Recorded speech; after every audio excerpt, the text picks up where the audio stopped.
Yo ayo, ayo, ayo pasti kita mampu.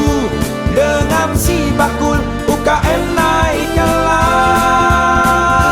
Dengan si bakul koperasi tetap jaya. Pastikan kita memang istimewa.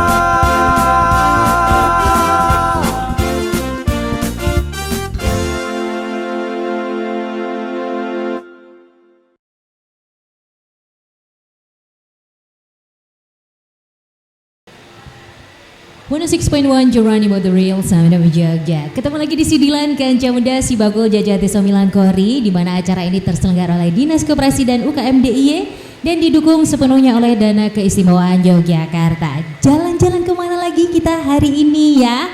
Kita lagi ada di Kulon Progo, tepatnya di Taman Budaya Kulon Progo. Di sini tadi pas masuk itu banyak banget tenan-tenan yang lagi jualan, terus memamerkan produk-produknya, luar biasa sekali. Yang mau mainan apa ya itu? Ferris wheel itu bahasa Indonesianya apa ya? Ferris wheel, bingung kan saya. Biang lala, nah itu dia Kancah Muda di sini ada, pokoknya komplit banget. Mau jajan, mau lihat potensi-potensi dari desa planner yang ada di sini ada semua. Dan yang jelas di Sidilan kali ini kita nggak sendirian seperti biasa, bakal ditemenin hari ini kita ada Bapak Robi Ampera. Selamat sore Pak. Monggo mic-nya. Kemudian kita juga ditemani sama Bapak Aris Eko Nugroho SPMSI sebagai Panira Diapati Daerah Istimewa Yogyakarta. Selamat sore Bapak. Sugeng sonten Mbak Prita. Oke, sehat Alhamdulillah, Bapak? Alhamdulillah. Sehat. Terus kemudian ada Bapak Suharyanto SE sebagai Direktur Utama Perumda Aneka Usaha Kulon Progo. Selamat sore. Selamat sore Mbak. Mas jangan senyum-senyum toh Pak. Malah ketawa. Baiklah, ada Pak Robi, ada Pak Aris dan juga Bapak Suharyanto yang sore hari ini bakal ngobrol bareng, di mana kita akan membahas tentang kolaborasi pemberdayaan ekonomi rakyat dalam menyikapi pembangunan tol Bandara YIA melalui spirit keistimewaan Daerah Istimewa Yogyakarta ya. Dan yang jelas acara ini adalah sesuai dengan komitmen Dinas Koperasi UKM DIY dan juga pemberdayaan UMKM pada wilayah pedesaan untuk bisa mendukung pemulihan ekonomi daerah secara komprehensif dan juga skema pembangunan kewilayahan melalui kolaborasi dalam koridor revitalisasi UMKM secara terpadu, dan semoga semua program juga berjalan lancar. Dan langsung aja nih ya, sore hari ini Prita ini mau nanya langsung ke Bapak Robi dan juga Bapak Suharyanto sebagai yang momong wilayah sini ya. Oke, di Taman Budaya Kulon Progo ini tadi kalau masuk itu udah cukup ramai dan juga banyak tenan-tenan yang sedang berjualan dan juga memamerkan produk-produknya gitu kan ya. Sebenarnya ada gerangan apa sih Pak di sini? Selamat sore Pak Prita, Pak Aris Eko dan Pak Robi. Jadi hari ini sebetulnya ada acara Manunggal Fair Kulon Progo Expo 2022. Ini adalah rangkaian dari peringatan Hari Jadi Kulon Progo yang ke-71. Nah, setelah 2 tahun kosong, Manunggal Fair Kulon Progo Expo ini baru kita laksanakan, ini tahun pertama setelah Covid. Okay. Nah, Manunggal Fair sendiri adalah eksplorasi dari pemerintah daerah dengan OPD dan dinas-dinasnya dalam menunjukkan kinerjanya pada masyarakat.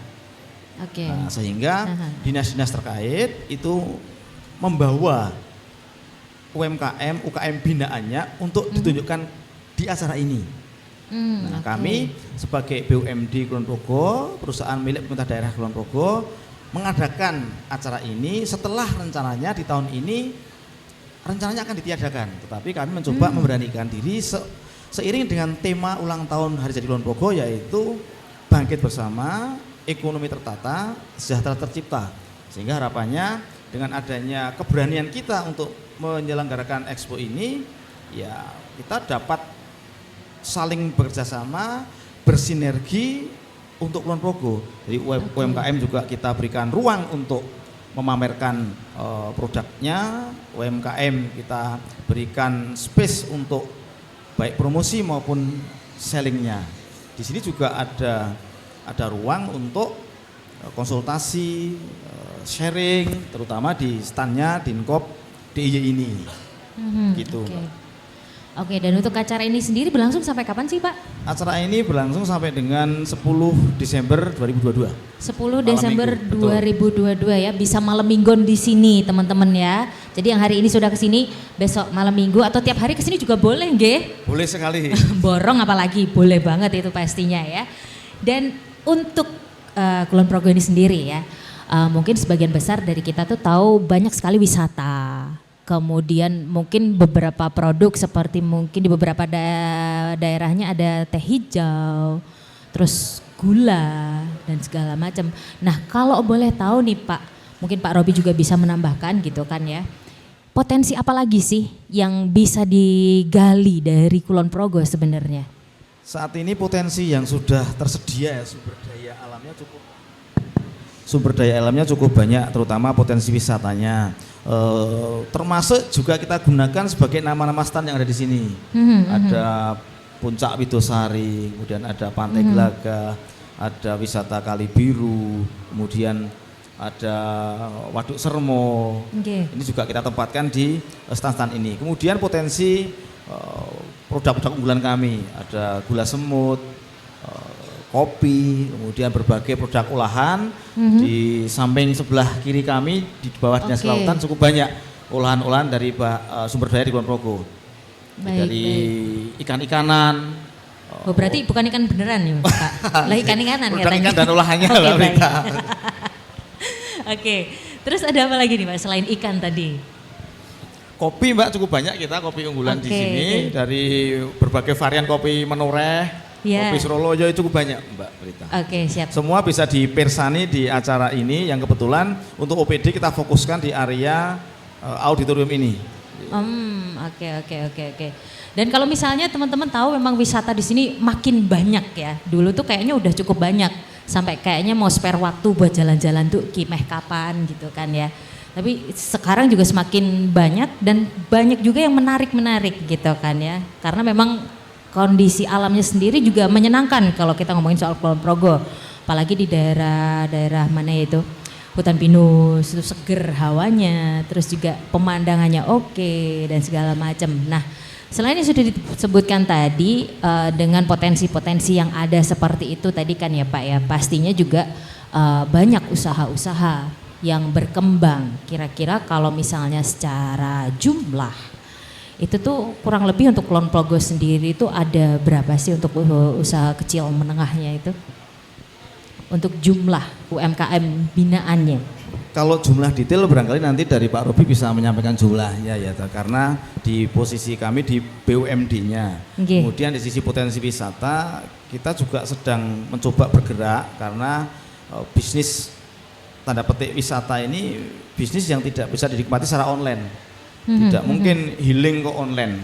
Kalau misalnya kita belanja di marketplace bisa COD atau bisa dikirimkan. Kalau healing, wisata kuliner, wisata edukasi, kemudian wisata yang view itu kan tidak bisa di online kan. Sehingga menurut saya potensi wisata Kulon Progo ini menjadi sebuah unggulan kedepannya, apalagi ditambah lagi dengan titik bandara Zia yang terpusat di Kulon Progo ini.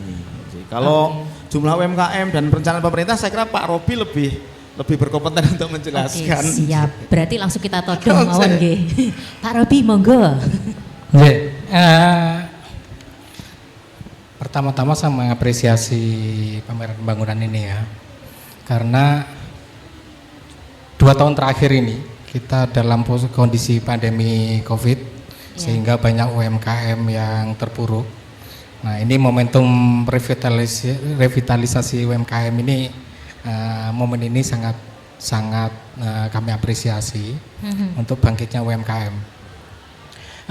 Untuk potensi UMKM sendiri, potensi Mbak ya, potensi kemarin berdasarkan yang diajukan untuk satu data UMKM ini yang kita prediksi 49.000, namun demikian sampai dengan saat ini teman-teman dari Dinas Koperasi UMKM itu kurang lebih baru bisa mendata kurang lebih belum mencapai 20.000 dari potensi yang ada. Oke. Nah, nantinya ke depan dengan adanya satu data ini satu identitas. Jadi satu usaha satu identitas sesuai dengan semangat perizinan melalui OSS. Iya. Jadi sekarang perizinan melalui OSS ini di samping lebih mudah proses perizinannya, juga identitas dari UKM ini lebih kepastiannya ada karena semua menggunakan NIK sebagai basis data, satu NIK nanti satu NIB untuk UMKM. Nah, sehingga nantinya kalau kemarin satu UMKM itu bisa terdata di beberapa OPD pembina, yang industri kecil terdata juga di usaha kecil di koperasi. Nah, nantinya tidak. Nah, basis datanya nanti satu data, identitasnya menggunakan NIK. Nah, ini memang untuk Kulon Progo sampai dengan saat ini pastinya berapa itu belum, karena masih proses. Kalau potensinya kurang lebih 49.000. 49.000 ya, itu juga datanya masih akan diselaraskan lagi ya, biar nggak double gitu katakanlah ya. Oke, baik Pak. Nah, tadi sempat disebutkan mengenai revitalisasi perekonomian G. Nah, itu untuk kebijakan dari Pemkab sendiri dalam rangka revitalisasi perekonomian kerakyatan melalui UMKM ini sendiri seperti apa G Pak? Yang pertama tentunya dengan penguatan kelembagaannya sesuai dengan semangat koperasi, terus yang kedua pemberdayaan UMKM, terus yang ketiga inovasi. Jadi kita sekarang juga di Kulon Progo itu ada namanya Kreanova. Jadi UMKM, jadi mulai dari lembaga pemerintahan, desa atau kalurahan dan masyarakat, termasuk di sini adalah dunia pendidikan. Itu setiap tahun kita dorong mereka untuk melakukan inovasi, khususnya yang UMKM. Dan ini ditunjang dengan adanya Fab Lab di Kulon Progo. Jadi UGM sudah membangun melalui sekolah vokasinya itu sudah membangun Fab Lab di Kulon Progo yang harapannya menjadi sekolah komunitas. Di sana untuk memicu munculnya inovasi-inovasi sesuai dengan semangatnya, yaitu fabrikasi laboratorium.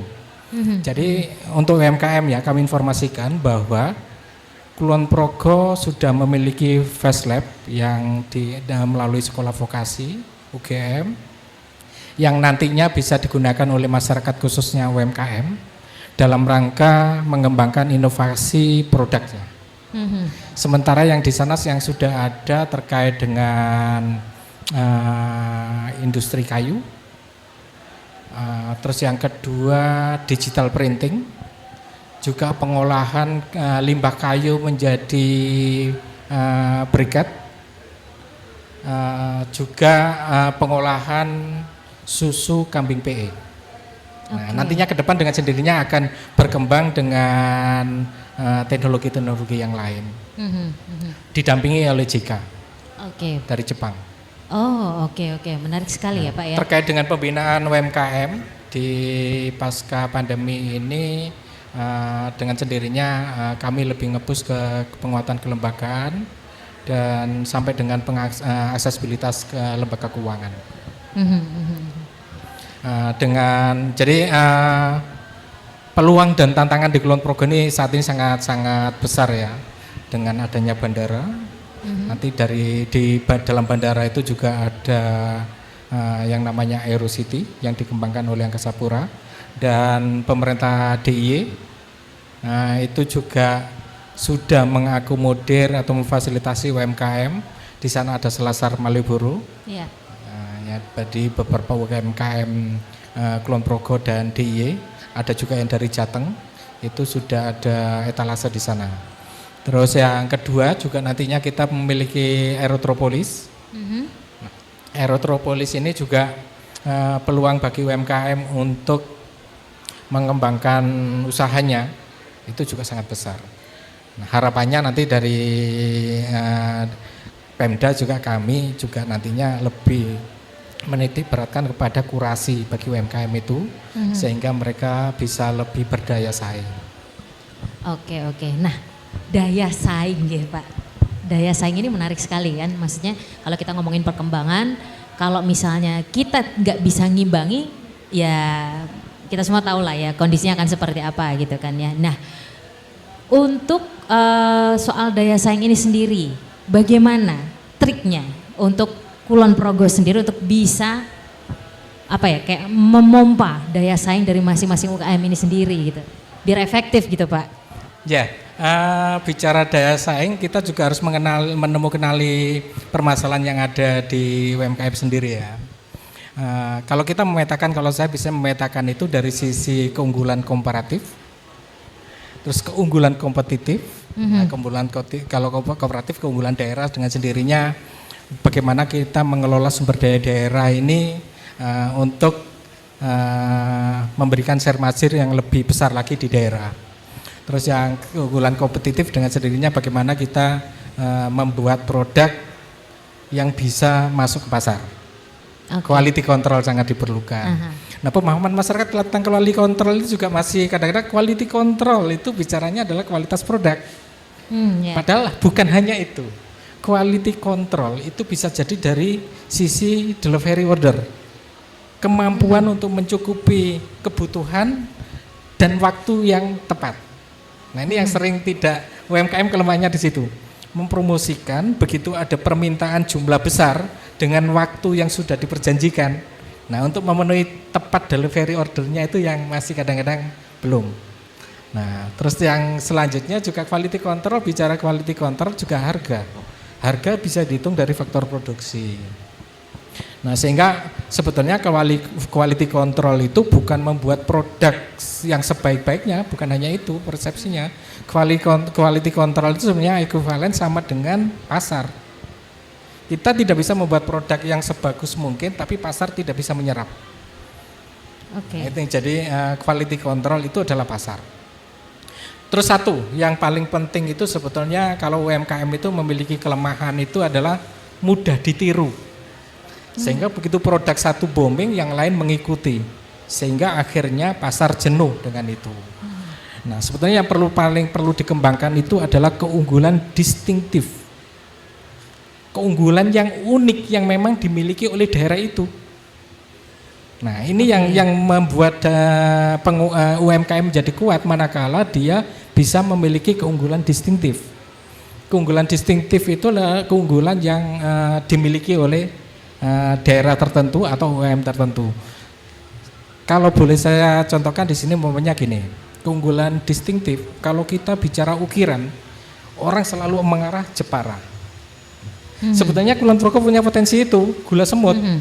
Gula semut ini sejak tahun 2008 itu sudah ditetapkan menjadi kompetensi inti Kulon Progo oleh Kementerian Perindustrian.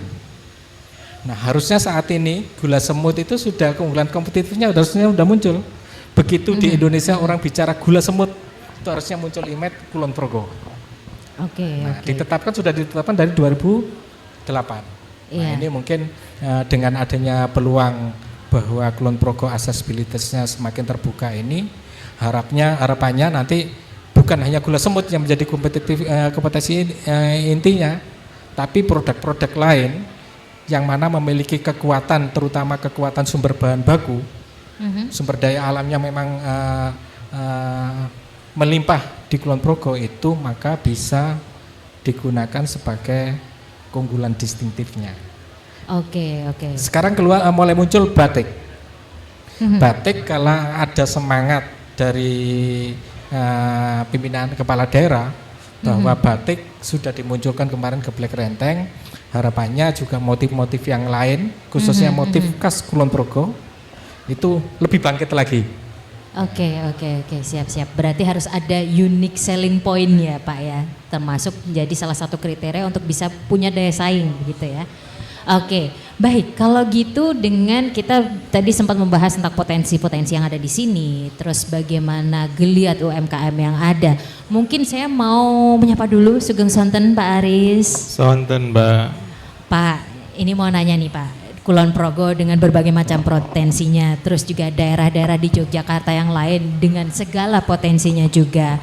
Kalau misalnya dari jenengan nih kok Pak, untuk dana keistimewaan DIY sendiri ini sejauh mana sih bisa mendukung peningkatan ekonomi rakyat sendiri?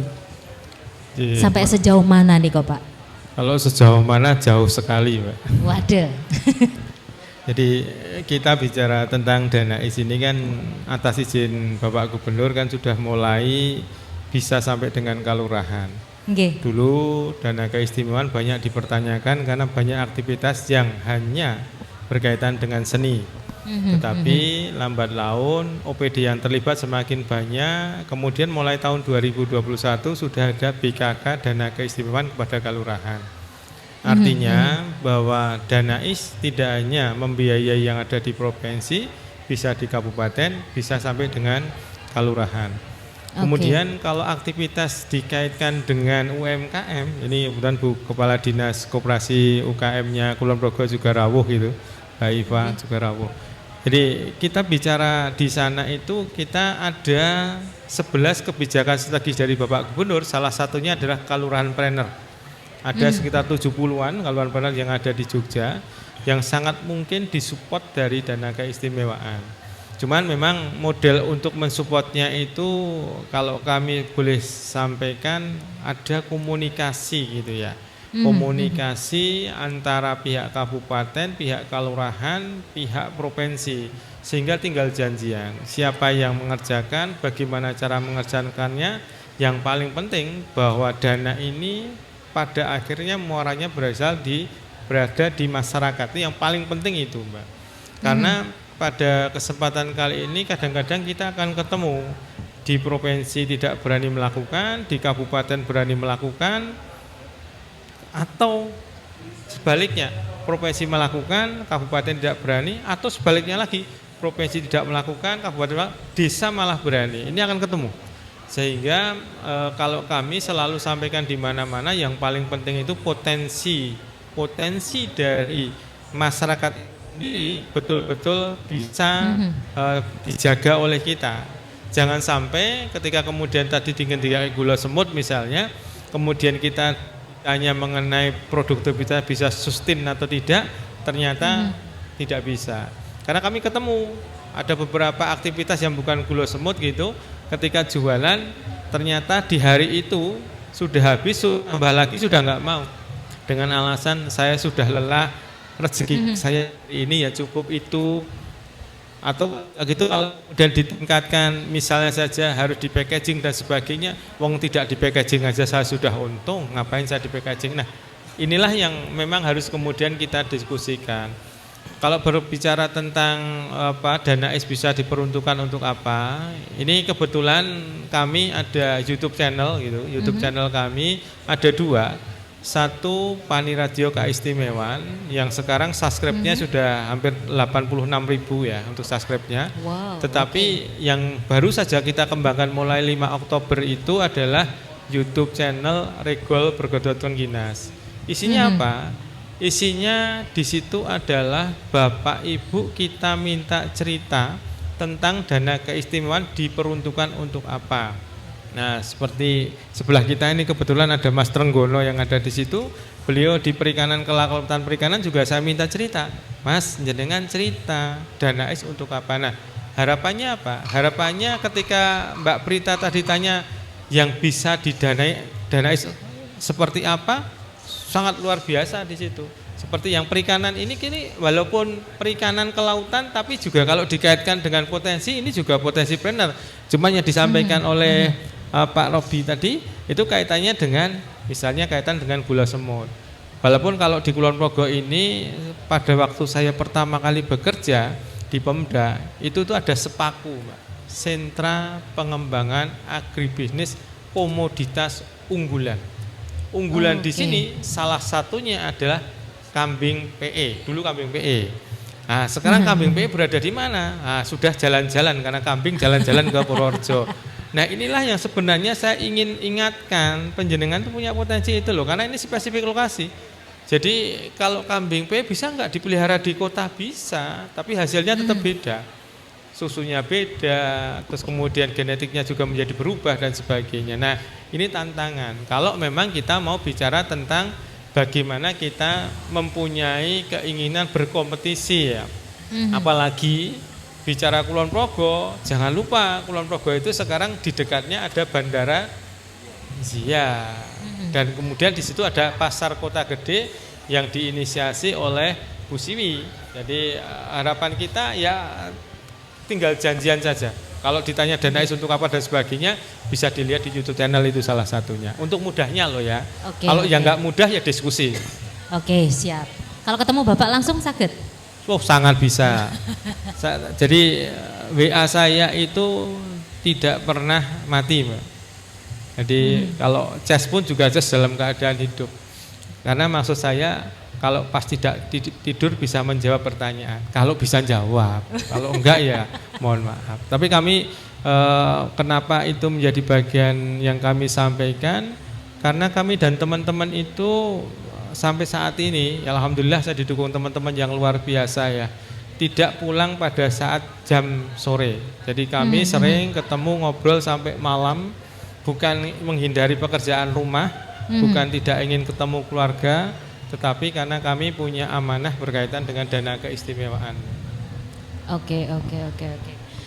Itu ya teman-teman yang di sini, terus juga kancah mudanya di rumah, dana keistimewaan ini sejauh apa sudah dijelaskan sama Pak Aris tadi ya Pak. Kemudian ya terobosan apa sih yang dilakukan Paniradya Keistimewaan supaya dana keistimewaan ini tadi itu bisa langsung terasa manfaatnya langsung ke bawah gitu. Jadi kalau kami itu orangnya senang belajar, terus terang aja Mbak. Senang belajar, senang melihat lapangan, kemudian juga senang berinovasi sebenarnya. Tetapi kadang-kadang apa yang kemudian kami inginkan gitu di intern Paniradya tentu saja, itu kadang-kadang terkendala ketika kemudian ada aktivitas yang tidak mungkin dilakukan pada saat itu. Satu contoh kecil tapi di fisik ya. Di fisik bangunan itu alhamdulillah sampai hari ini sudah berdiri 7 balai budaya, Mbak. Kalau yang sini namanya Taman Budaya. Saya juga ingat Taman Budaya ini berdiri pertama kali apa yang didirikan, Mbak? Pondasi, Mbak. Bukan berarti kalau bangunan masih pondasi dulu, bukan begitu. Di sini itu angka 11 miliar itu ternyata cair hanya 3 miliar hanya untuk pondasi. Oh wow. Karena yang mengerjakan ketika itu Dinas Kebudayaan. Tapi kemudian serahkan pada ahlinya, dilakukan oleh PU, akhirnya jadilah Taman Budaya ini. Taman Budaya ini untuk kebudayaan harusnya. Tapi ketika proses pembangunan ternyata teman-teman di Dinas Kebudayaan tidak mampu. Maka kemudian dilakukan oleh Dinas PU. Tapi latahnya begitu fisik semua kasihkan PU, PU-nya ganti muntah. Nah, inilah yang kenapa saya sampaikan kadang program kegiatan itu harus kemudian kita pelajari betul. Kemudian berikutnya muncul Balai Budaya. Balai Budaya dengan harga 1,5 miliar tidak ada OPD yang berani untuk membangun. Provinsi tidak berani bangun karena bangun diserahkan, Mbak, bukan bangun untuk provinsi. Bangun tapi nanti dikelola oleh desa. Tidak ada yang berani di OPD DIY, tidak ada yang berani, OPD kabupaten tidak berani. Atas izin ngesot dalam sekarang sudah bisa tapi dengan kalurahan yang bangun sendiri. 1,5 miliar dibangun oleh kalurahan sendiri. Itu hanya di Jogja loh, Mbak. Coba dilihat yang lainnya. Jadi satu balai budaya 1,5 miliar. Sekarang sudah 7 balai budaya yang berdiri selama 2 tahun ini kita ada BKK. Nah, kaitan dengan itu sangat memungkinkan sebenarnya ketika kemudian kita berinisiatif karena kita bicaranya tentang planner atau UKM ya, UMKM sangat bisa kalau kemudian kita kembangkan itu menjadi bagian yang luar biasa di Jogja ini. Sekarang kalau penjenengan coba lihat aja Bendung Semin. Bendung Semin berada di Kabupaten Gunung Kidul itu juga dengan dana IS. Jadi BKK Desa Mandiri Pangan bisa menjadi viral, di situ ada kandang kambingnya, kemudian ada tanamannya, itu memungkinkan dilakukan juga. Nah, tantangannya sekarang pada teman-teman di Desapreneur, apa yang kemudian dilakukan. Kalau contoh yang di sebelah ini Dinas Kelautan Perikanan. Kelautan Perikanan ini dilakukan Mas Trenggono sendiri, Kepala Dinas Kelautan Perikanan sendiri. Beliau yang kemudian langsung kemudian kerjasama dengan kelompok wanita tani. Jadi ini bukan karena kami laki-laki terus kemudian ada KWT, enggak, tapi KWT memang lebih luar biasa gitu. Hasilnya bisa dilihat di sebelah kita. Ya, yang ini ada kan hasil ikan-ikanan baru tadi, tahun Ge. ini loh Mbak. Oh Kan siap. baru tahun ini. Ada 24 gitu, 24-an kelompok yang didanai dengan dana IS dan sekarang sudah luar biasa. Apakah dana IS-nya yang luar biasa? Enggak, yang luar biasa ibu-ibu di situ. Dana IS-nya hanya sebagai katalisator saja. Oke. Ini saya contohkan untuk kelautan perikanan, yang lain juga harapan kami nyusul. Perikanan juga sudah, pertanian sudah mulai dengan KWT Kelangon Happy-nya, kemudian ada juga kelompok tani di Tonegoro. Cuman yang Gulo Semut ini yang paling penting targetnya mau apa dulu kalau saya. Karena jangan sampai ada pembiayaan berkaitan dengan di situ, ternyata kalau saya ini juga agak ada curangnya Mbak. Curangnya adalah saya nggak mau kalau tidak diceritakan dana IS-nya. Jadi kalau dana IS nggak diceritakan saya nggak mau. Iya, Saya iya. dimarahi siapapun tak biarkan aja. Karena apa? Karena saya selama ini saya dimarahi nggak ada yang bela saya. Jadi saya dimarahi, dana IS untuk apa? Saya jelaskan nggak ada yang percaya. Makanya sekarang di YouTube channel tadi yang tak curus cerita siapa? Bintang film YouTube-nya ya pelakunya. Jadi kalau bohong, yang bohong pelakunya bukan saya. Kalau saya kan, kalau saya cerita, ngapusi gue ya gitu kan bisa. Tapi kalau yang ini, cerita, itu ngelakoni ya gitu. Nah, curangnya saya itu Mbak. Betul. Karena memang cukup menarik sih, maksudnya yang seperti Bapak bilang di awal tadi ya, banyak orang yang meragukan tentang dana IS dan peruntukannya gitu kan ya. Ongkos kirim gratis Mbak, itu dengan dana IS sekarang sudah 3 miliar. Oke. Mau 6 miliar, mau 10 miliar, enggak masalah. Asal pertanggungjawabannya jelas dan memang bermanfaat bagi masyarakat. Tapi ternyata ya 3 miliar ya belum habis itu. Misalnya semacam itu. Siap. Nah Pak, ini kan berarti tugas jenengan semakin banyak ya, Ya. semakin banyak juga yang Harapannya diawasi. gitu. Kemarin kan kegiatan kebudayaan aja sudah segitu banyak. Sekarang kini harus ngomong juga peningkatan pariwisata, terus kemudian UMKM juga. Nah ini harapan dari Pak Aris sendiri nih Pak, untuk program ini ke depannya akan seperti apa gitu. Kalau harapan kami Mbak, karena terutama karena kami ini pengelola dana keistimewaan gitu ya. Jadi kita itu kan punya tujuan keistimewaannya. Tujuannya itu yang selalu dipertanyakan pada kami, kaitan dengan ketentraman dan kesejahteraan masyarakat. Harapan kami ini menjadi bagian. Jadi dana IS betul-betul ya jadi tagline kami. Dana IS itu migunani, dana IS itu juga murakabi. Syukur-syukur dana IS bisa merantasi Mbak. Jadi itu tagline kami yang selalu kami sampaikan. Ini Mbak Ipa walaupun tidak proper tak sampaikan karena memang itu kepentingan saya, bukan kaitan dengan proyek perubahan saya. Karena ini barusan sekolah dengan Mbak Iva. Oh, Pak ngapunten, kalau misalnya belanja bulanan saya masuk dana IS bisa enggak Pak? Oh bisa, tapi dengan catatan Mbak Prita mau jadi naban atau jadi apa? Kalau naban kan bisa bulanan. Oke. Itu tadi seputar dana keistimewaan dan juga peruntukannya, apalagi untuk mensupport ya ini perkembangan UMKM dan peningkatan ekonomi rakyat sendiri. Nah, balik lagi tadi kita sudah sempat ngobrol dengan Pak Robi adalah mengenai kondisi potensi tentang UMKM yang ada di Kulon Progo. Nah, ini kemudian untuk Bapak Suharyanto nih Pak, untuk promosinya sendiri, kita kan tadi sudah ngomongin daya saing ya, promosi sampai seberapa juga sampun dijelaskan sama Pak Robi. Untuk promosi yang dilakukan, yang sudah dilakukan untuk memperkenalkan produk-produk yang dimiliki UMKM Kulon Progo ini seperti apa yang sudah dikerjakan itu? Terus, kalau kami atas peran BUMD, posisi kami ini kan perusahaan daerah pemerintah daerah Kulon Progo untuk memberikan kontribusi PAD pada Kulon Progo. Tentu semuanya berbasis pada analisa bisnisnya. Okay. Nah, ruang-ruang kami untuk memberikan ruang kepada UMKM adalah ruang seperti ini, ruang pameran seperti ini. Sehingga UMKM yang ada di Kulon Progo kita bagi menjadi dua kelompok besar. Kelompok pertama, kelompok yang sudah settle atau mandiri, kita berikan ruang space yang kita katakan berbayar space-nya. Nah, ruang-ruang yang satunya adalah ruang untuk bagi UMKM yang belum mampu mandiri, yang dinaungi oleh dinas-dinas terkait, baik itu Dinas Pertanian, kemudian Dinas Kelautan dan Perikanan, Dinas Koperasi UMKM, kemudian Dinas Pariwisata juga ada. Begitu juga dengan OPD yang lain. Nah, peran kami saat ini baru sebatas itu. Nah, kami berharap dengan Pak Aris Rawuh ke sini, barangkali ke depan kerjasama ini bisa ditingkatkan lagi untuk ruang eksplorasinya lebih luas lagi. Karena untuk tahun ini bagi BUMD ini menjadi tahun yang teramat berat setelah 2 tahun kita mengalami pandemi di mana pertumbuhan ekonomi melambat. Tahun ini akan sudah mulai naik. Ini kami juga secara BUMD juga berat.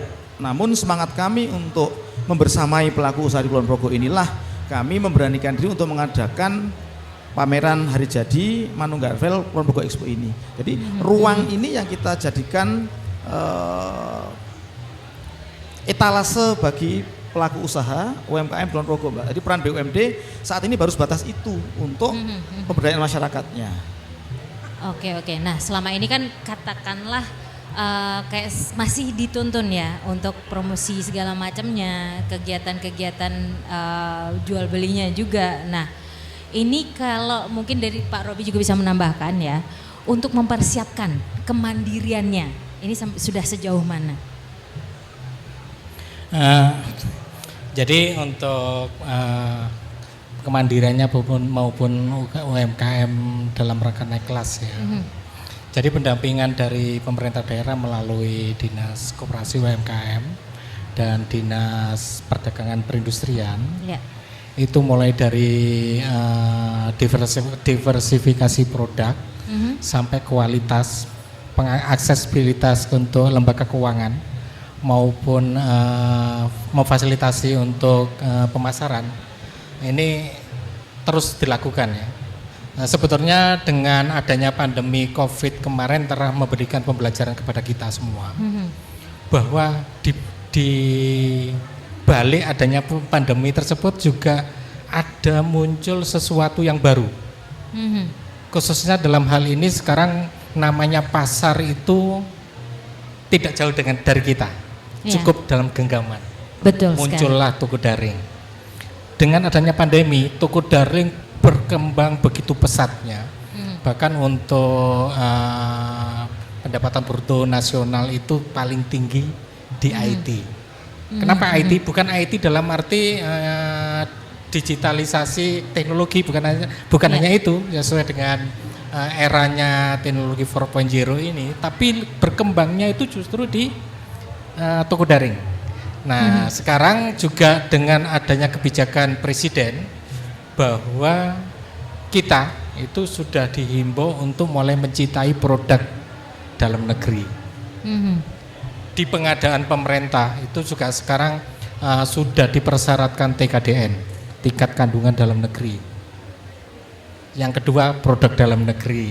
Nah itu setelah itu tidak ada baru boleh menggunakan produk impor untuk pengadaannya. Untuk di Kulon Progo sendiri sampai dengan tanggal 30 November ini 2022 itu UMKM yang sudah tergabung, sudah ada di dalam toko daring itu ada 261 penyedia dengan 2.621 produk.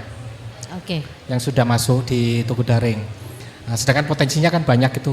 Potensi UMKM tadi yang saya sampaikan, mungkin nanti Bu Eva bisa menambahkan ya, bisa mengkoreksi. Potensi dari 49.000 yang sudah terdaftar untuk satu datanya itu kurang lebih dari 15.000 Bu ya. 19.000. Nah ini kan masih jauh yang menggunakan media toko online ini. Nah harapannya mungkin nanti Pak Rianto selaku penyelenggara di sini ada himbauan UMKM yang sudah layak tampil di sini diminta untuk mengurus perizinan legalitasnya. Sekarang memperoleh NIB kan mudah ya. Setelah itu nanti bisa mendaftarkan melalui toko daring, khususnya kalau memang untuk toko daring membuka lebih luas, pasar lebih luas, paling tidak untuk memenuhi kebutuhan dari pemerintah daerah. Itu potensinya sangat banyak.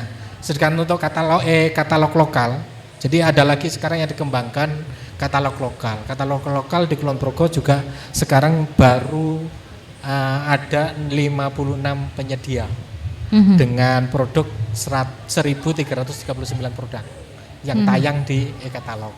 Nah sebenarnya potensi-potensi ini sebenarnya masih terbuka ya.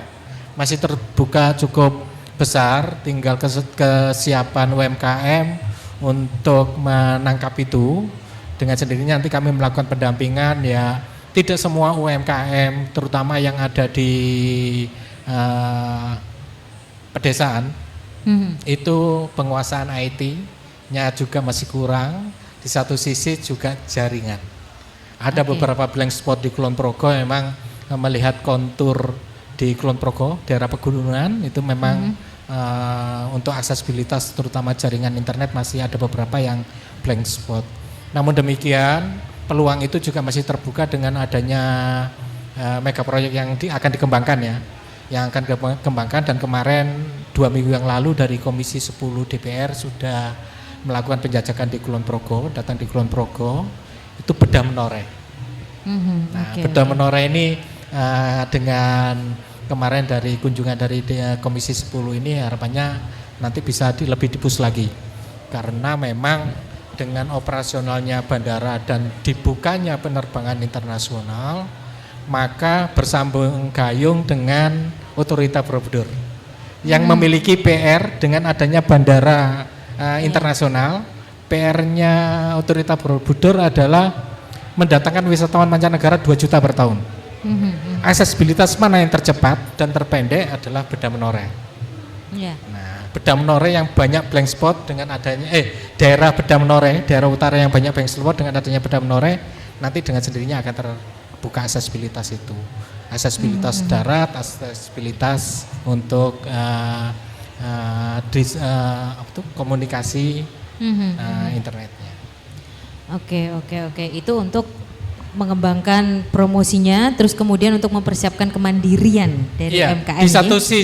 Di satu sisi wilayah Kulon Progo, Kapanewon 2 Kapanewon di sisi utara itu juga merupakan penyangga KSPN Borobudur. Jadi 2 Kapanewon ini nantinya juga akan dikembangkan menjadi melihat Borobudur itu tidak harus napak di Borobudur, tapi bisa melalui hinterlandnya. Oke, kebijakan sudah ada nih Pak ya, kebijakan sudah ada, terus kayak preparation, mempersiapkan kemandirian dan segala macamnya juga sudah. Nah, tapi kan tetap ya dengan adanya pembangunan tol YIA ini sendiri tentunya membawa satu kekhawatiran gitu kan. Iya.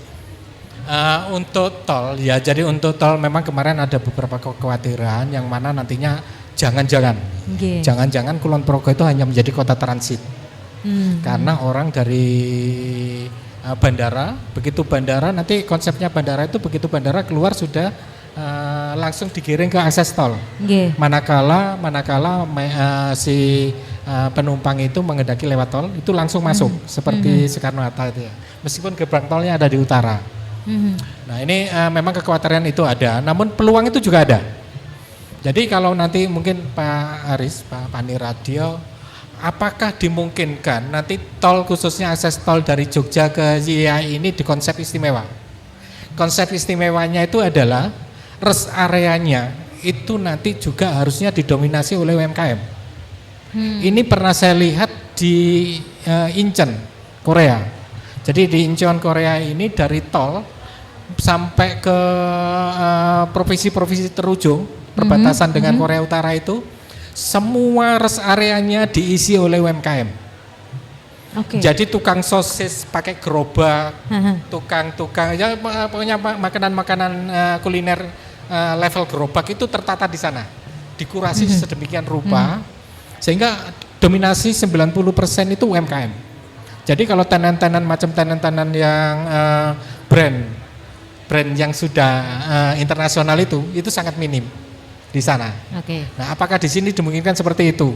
Konsep Aerotropolis kemarin mengarahnya ke sana. Jadi memang kiblatnya kita memang lebih banyak UMKM yang akan berkiprah di sudut-sudut Aerotropolis. Meskipun ada CBD ya, CBD Core Aerotropolis yang sudah didesain oleh DIY. Nah Pak Aris itu tadi, mumpung Pak Aris di sini nggih, ada wacana seperti itu, pripun Pak? Kalau kami semua OPD DIY itu punya peran ya, peran dan peran terakhir itu pada akhirnya nanti siapa yang kemudian harus memutuskan. Kaitan tol ini pembahasannya intens berada di Bapeda, kemudian juga dengan DPT RDIY, kemudian dengan Dinas PU PSDM. Artinya OPD inilah yang di provinsi yang mempunyai ketugasan, ditugasi Pak Gubernur untuk ngurusi menika. Sehingga kalau dari sisi panitia keistimewaan tidak mungkin kami akan kemudian mengusulkan seperti yang beliau ngendikake itu, karena di beliau juga sudah diajak diskusi oleh teman-teman kami dan hasil diskusinya beliau lebih tahu dari saya. Tetapi kalau kemudian untuk mengisi yang tadi disampaikan itu tugasnya ya tugas Paniradio salah satunya. Kalau kemudian sudah ada showroomnya, kemudian di antara showroom itu kemudian harus kemudian ada yang diisi, isi-isian dan sebagainya, showroomnya bentuknya harus berciri khas Yogyakarta, itu ketugasan kami. Tapi kebijakan apakah di pinggir tol itu nanti ada rest areanya dan sebagainya, kami lebih senang biar teman kami yang lain yang mengatakan itu. Prinsip kami kalau itu sudah menjadi kebijakan, kita akan berusaha keras untuk mendukung.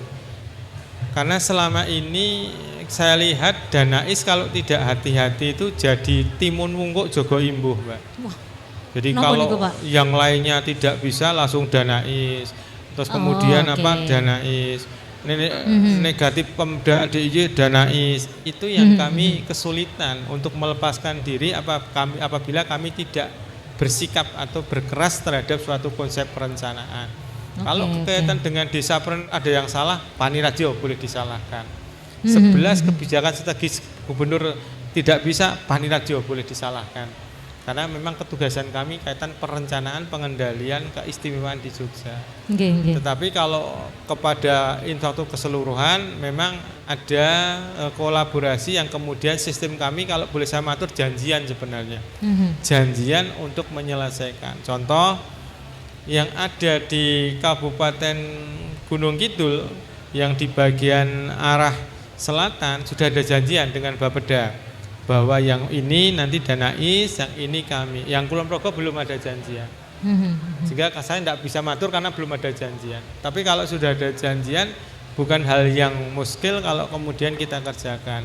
Karena kemarin saya juga sudah mendengar Pak Kepala Pak PJ, Pak PLT ya, Pak PLT Kepala Bapeda sempat mengantikan kami sudah ketemu dengan teman-teman provinsi lah. Kami belum mendengar ya kami dulu. Artinya kami juga melihat dulu yang diinginkan seperti apa. Cuman kami berharap satu poin jangan sampai begitu bermasalah lemparkan cuman itu aja. Oke, berarti ya pokoknya nanti dibikin tim dulu, istilahnya kita setor proposal dulu seperti apa dari beliau sudah sepakat dengan provinsi kok. Sudah sepakat itu. Cuman nanti untuk tindak lanjutnya kan tinggal kemudian yang ngerjakan kami atau ngerjakan sumber lain itu yang kami contoh itu banyak. Kalau yang misal di Sleman ya ini contoh juga yang berbeda. Sleman mengatakan kami kan juga disalahkan masalah sampah. Sampah di Sleman itu ada 3 tempat. Sleman Timur, Sleman Tengah, kemudian Sleman Barat. Disampaikan teman kami yang di perencana bahwa Sleman Barat nanti dengan dana dari Jerman. Oke, monggo silakan. Yang tengah nanti didanai dengan kebetulan dana siap tetapi belum ada tempatnya. Ya, sudah tidak apa-apa. Kemudian di timur Pemda Kabupaten Sleman mengatakan saya cuman punya duit sekian Mas, saya butuh sekian, kita tambah. Artinya memang harus begitu. Cuman ditambah itu kami harus bersikapnya jangan nambahnya itu kalau sebuah bentuk rumah gitu ya, itu jangan sampai kami nambahnya itu hanya sekedar cendela gitu.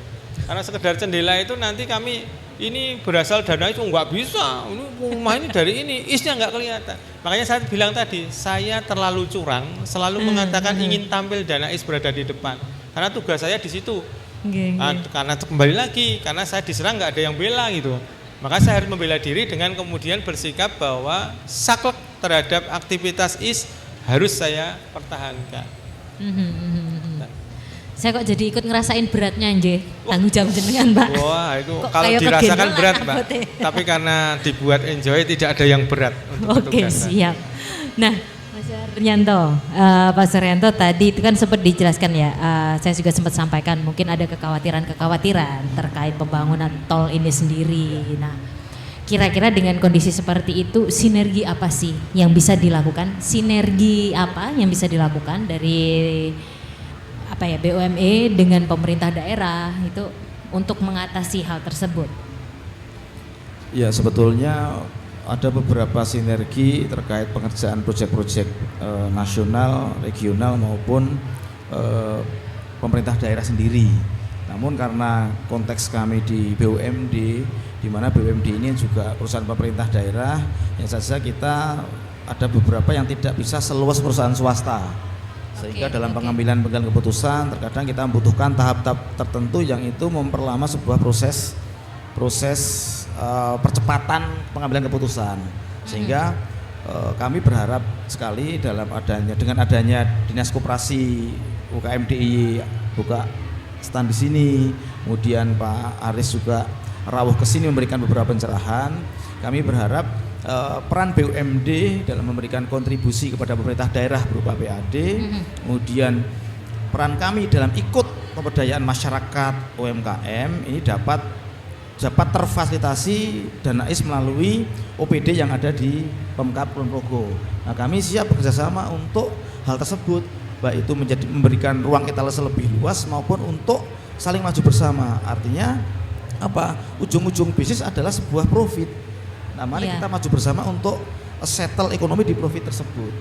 Nah, dua ruang yang kami berikan berharap akan menjadi sukses bersama.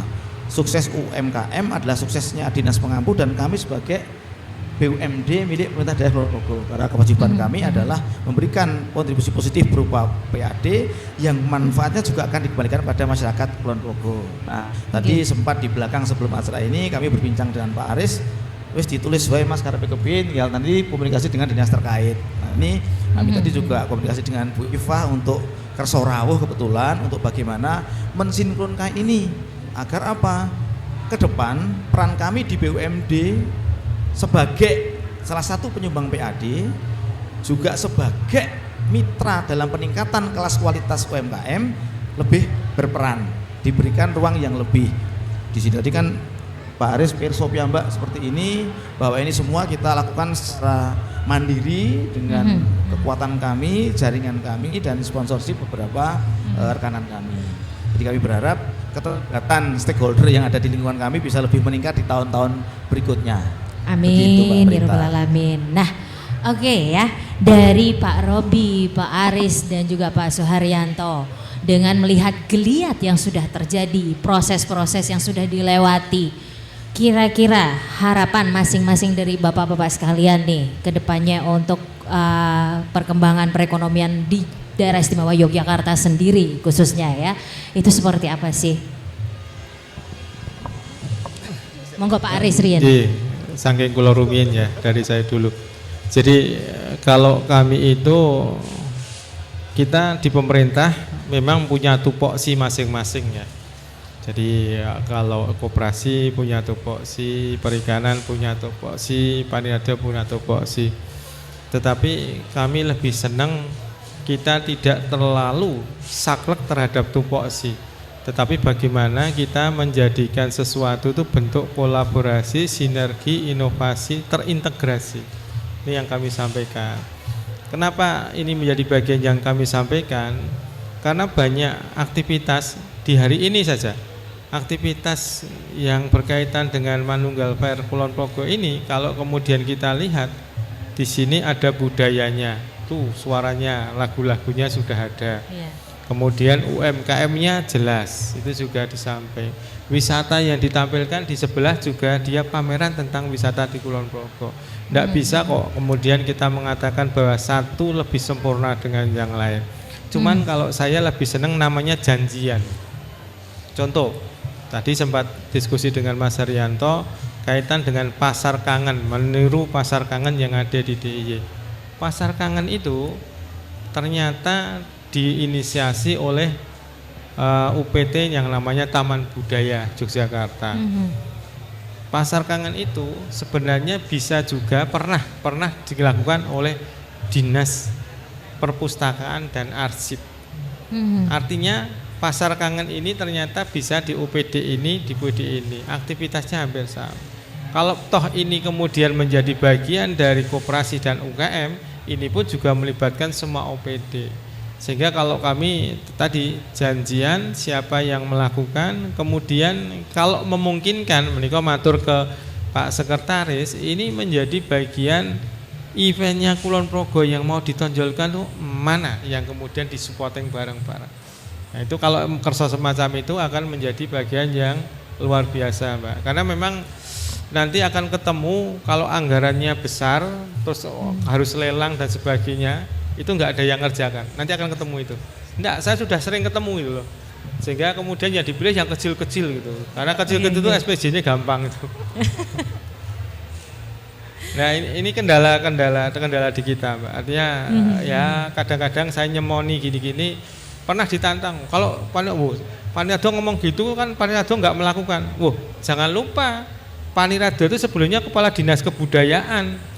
Itu yang nggak pernah dilakukan oleh kepala dinas kebudayaan ketika itu. Artinya saya sudah pernah melakukan itu sebelum saya ngomong itu. Kalau saya ngomong kamu ngomong tok. Saya nggak ngomong tok.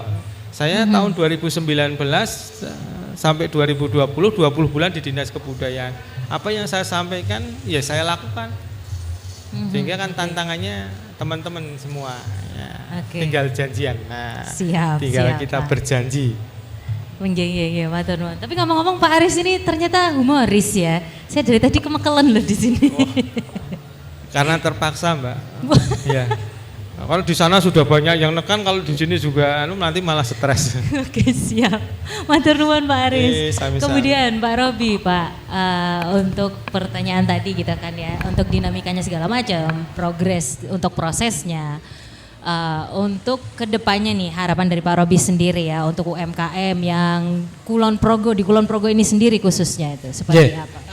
Kalau harapan kami itu harapannya UMKM itu menjadi pelopor pertumbuhan ekonomi di Kulon Progo. Melihat dari komunitas UMKM yang jumlahnya itu hampir 40% dari jumlah penduduk. Kenapa saya katakan 40%? Kalau UMKM jumlahnya 49 potensinya, KK di Kulon Progo 125, berarti kurang lebih 40% komunitas masyarakat Kulon Progo adalah masyarakat UMKM. Karena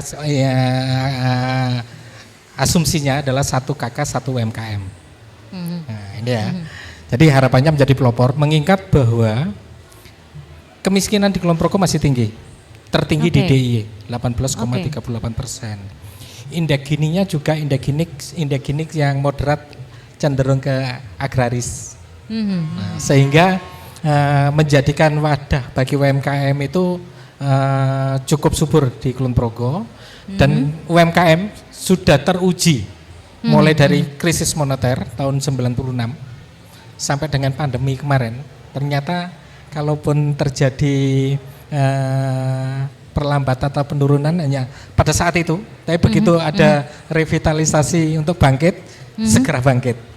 Begitu pasar terbuka mereka langsung menggeliat. Nah ini ya, jadi harapannya nanti Kulon Progo itu menjadi tumbuh subur berkembangnya UMKM. Karena UMKM identik dengan ekonomi kerakyatan. Ekonomi kerakyatan sudah pasti akan lebih kuat dari krisis moneter yang pernah dialami. Itu sudah teruji. Oke, siap. Terima kasih Pak Robi. Kemudian Pak Haryanto, monggo. Nyanyi tapi. Saya terakhir ini. Ya saya berharap kesempatan sore ini menjadi awal bagi kita semua untuk saling bersinergi kolaborasi tadi untuk meningkatkan peran di bidang masing-masing. Sehingga kalau di sisi kami BUMD atas event Manunggal Fair tahunan kami bisa lebih terasa manfaatnya ke depan bagi masyarakat. Jadi kami siap bekerjasama dengan pemerintah daerah melalui OPD, dinasnya, dinas pengampu, dengan pihak Dinkop DIY untuk bagaimana meningkatkan kontribusi pada masyarakat, meningkatkan event ini menjadi salah satu ruang bagi masyarakat untuk meningkatkan kelasnya di bidang masing-masing. Oke, baik. Terima kasih Pak Haryanto. Sekali lagi terima kasih Pak Robi, Pak Aris matur nuwun sangat, sampun rawuh teng mriki, Pak Haryanto matur nuwun untuk informasi dan juga ngobrolnya hari ini. Oke, yang jelas kita Berterima kasih sekali sudah bisa diberi kesempatan untuk bertemu dan juga diskusi dengan pemangku kepentingan lintas sektor maupun lintas kewenangan dalam membangun ekonomi wilayah secara terintegrasi dan juga konsisten. Saya Prita Liotomo pamit dulu dari Sidilan Sijecan Deso Milangkori yang terselenggara oleh Dinas Koperasi dan UKM DIY dan juga didukung sepenuhnya oleh Dana Keistimewaan Yogyakarta. Prita pamit beserta teman-teman yang bertugas untuk Sidilan. Terima kasih. Wassalamualaikum warahmatullahi wabarakatuh. Yo ayo, ayo, ayo pasti kita mampu.